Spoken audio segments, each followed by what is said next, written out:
Here we're going to be looking at how to train the core from different perspectives. So the core serves a few functions. For this video, we're going to be looking at the function of flexion, which is pulling the weight forward, and extension, which is pushing the weight back.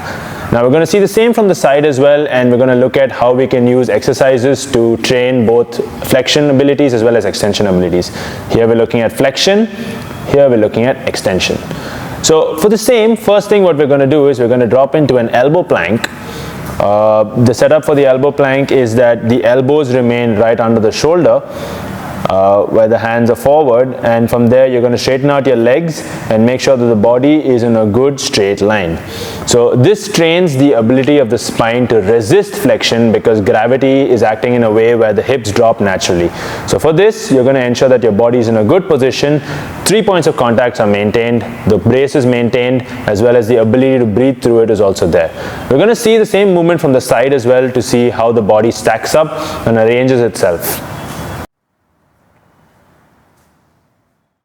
As you can see that the head, the mid-back and the tailbone are all in one line, the hip is engaged and the legs are straight in this position.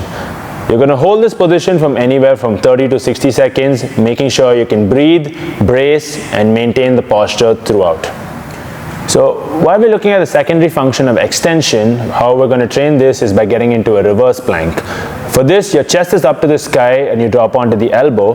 Now the elbow and the shoulders are in the same line, your legs straighten out and you're going to push the hips up to the sky. Now the setup for this also remains similar. You want to keep the brace, the two-hand rule and the ability to breathe through the entire thing. Now a couple of things you'll tend to see here is that the neck goes out of position by falling back excessively or looking ahead of you too much. Make sure that the neck remains in a good position as you look up to the sky. You want to push into the elbows as well as into the heels so that the hip remains high. Gravity is naturally acting to pull the hip down, so try to maintain this position from anywhere to 30-60 seconds to train the extension qualities of the core.